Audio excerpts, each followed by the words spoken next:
हमारे श्रीधाम वृंदावन में एक बहुत उच्च कोटि के महापुरुष थे, श्री ठाकुर घनश्याम दास जी। पहले बचपन में ठाकुर जी बनते थे, श्री हनुमान प्रसाद पोद्दार जी की गोद में ठाकुर स्वरूप में खेले, श्री राधा बाबा की गोद में खेले, तो सब उनको ठाकुर जी कहने लगे, तो ठाकुर जी नाम पड़ गया। नाम था श्री घनश्याम दास जी। वेणुवृंद कुंज वाले महाराज जी की बड़ी कृपा थी, श्री राधा बाबा की, भाई जी की, सबकी बड़ी कृपा थी उनके ऊपर। तो श्री राधा बाबा किसी साधक को ब्रज में जाकर साधना के लिए भेजते, तो उनसे कहते कि तुम्हें कोई समस्या आवे तो वहाँ ठाकुर जी हैं, उनसे पूछ लेना। तो गीता वाटिका गोरखपुर में एक बहुत अच्छे संत थे, साधक थे, स्वामी नारायण दास जी, बहुत अच्छे थे। हम लोग उनको नारायण भैया कहते थे, वयोवृद्ध थे, ज्योतिष के बहुत अच्छे विद्वान थे। हरिश शरणम। तो पूज्य श्री राधा बाबा ने षोडश गीत का एक अनुष्ठान करने की आज्ञा उनको दी कि तुम वृंदावन में ये अनुष्ठान करो और ये पाठ तुमको बिहारी जी के मंदिर में करना है। ठीक है। अब वो वृंदावन में बिहारी जी के मंदिर में पाठ करने लगे। और बिहारी जी में अब तो बहुत भीड़ होती है, भीड़ तो उस समय भी होती थी। तो वहाँ कोई अपरिचित व्यक्ति आकर बैठ के पूजा पाठ करे, कोई पाठ करे, तो वहाँ जो लोग होते हैं उनको भी अब असुविधा होती कि नहीं होती, लेकिन वो नहीं चाहते कि यहाँ कोई बैठे, क्योंकि उनको लगता है कि यहाँ भी कुछ चढ़ोतिर चढ़वाएगा ये। ऐसा है ना, धंधा मारा नहीं जाना चाहिए, ऐसा होता है, तीर्थ में ऐसा होता है। तो लोगों ने उनको बहुत परेशान किया, नहीं नहीं यहाँ नहीं कर सकते, यहाँ उठो, यहाँ से, वहाँ से उठ गए, वहाँ उठो, वहाँ से उठो, वहाँ से, बड़े परेशान हो गए। बाबा ने आ गया कि बिहारी जी में करो, यहाँ तो हमारा बैठना मुश्किल हो गया। मंदिर के बाहर बैठे, वहाँ नहीं बैठने दिया, उठो यहाँ से। बहुत दुखी हो गया। तो उनको ध्यान में आए कि अनुष्ठान में तो बड़ा विक्षेप हुआ। तो बाबा ने कहा था कि कोई ज़्यादा समस्या आवे, परेशानी आवे, तो ठाकुर जी से पूछ लेना।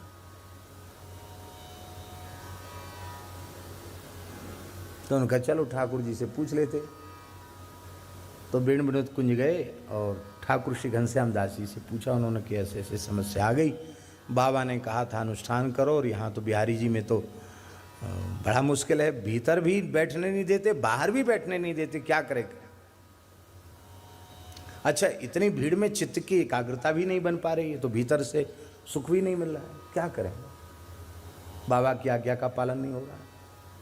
तो ठाकुर जी बोले कोई बात नहीं, आज तो जो हुआ सो हुआ, रात में हम बाबा से पूछेंगे और बाबा की आज्ञा अब जो होगी हम आपको बता देंगे।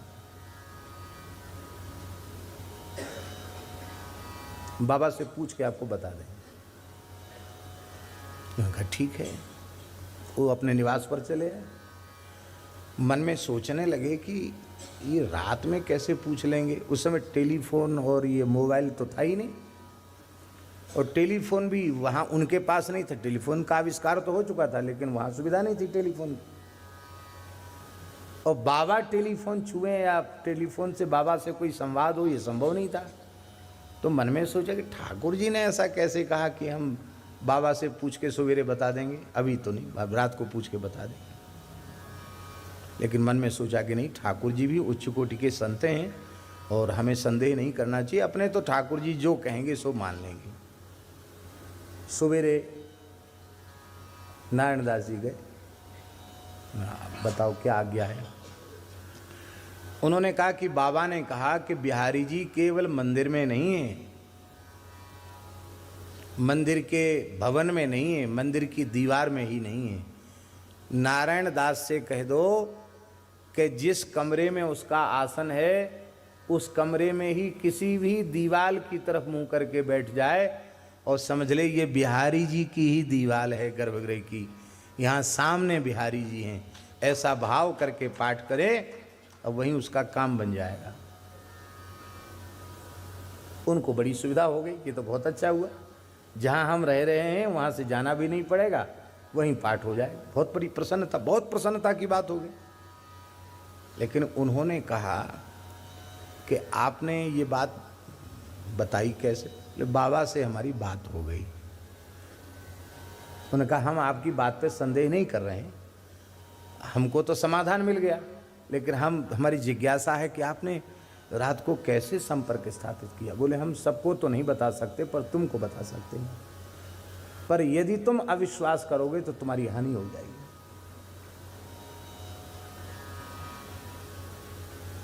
उनका नहीं, मैं क्यों अविश्वास करूंगा, आप बताइए। तो ठाकुर जी अपनी कुटिया में ले गए और बाबा एक कपड़े की सर्दी में एक कपड़े की ऐसी सिलाई करके कपड़े की एक जूती जैसी धारण करते थे बाबा। तो वो बाबा ने अपनी पहनी हुई पादुका ठाकुर जी को दे दी थी। उन्होंने वहाँ पूजन में रख रखा था। बोले हमने इनसे पूछ करके, इनकी आज्ञा रात को हुई, इनसे संवाद हमारा हुआ है और आपको समाधान मिला। आप विश्वास करना, इस पर संदेह नहीं करना, हानि हो जाएगी। रोंगटे खड़े हो गए। हम बोल रहे हैं, हमारे रोमांच हो रहा है। उनका अनुष्ठान पूर्ण हुआ और श्री नारायण भैया फिर गोरखपुर पहुँचे, गीता वाटिका। पहुँचते ही बाबा ने कहा, वाह नारायण दास, समस्या तो खूब आई, पर ठाकुर को मैंने सब समाधान बता दिया था। अब फिर उसके बाद तो कोई समस्या नहीं, कोई समस्या नहीं। बाबा ने बिना कहे स्वीकार किया कि हमारी ठाकुर से बातचीत हो गई। बोलो भक्तवत्सल भगवान की। तो उन ठाकुर जी को तो मैंने देखा है, खूब बढ़िया से देखा है, जिनकी ये घटना है। अधिक से अधिक 25-30 कितने वर्ष हो गए वो ठाकुर जी को भगवत धाम गए? शायद 30 वर्ष से ऊपर हुआ होगा, 25-30 वर्ष हुआ होगा ठाकुर जी को भगवत धाम प्रयाण किए हुए। उनको हमने खूब देखा।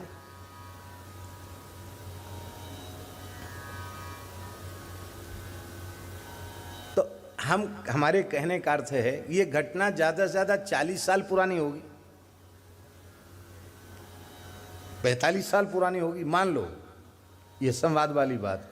तो हम निवेदन कर रहे हैं कि 40 वर्ष पहले भी यदि कोई साधक वृंदावन में रहकर किसी संत के चरण में धारण की हुई पादुका से संवाद कर सकता है, तो प्रेम मूर्ति श्री भरतलाल जी रघुनाथ जी की चरण पादुका से संवाद क्यों नहीं कर सकते?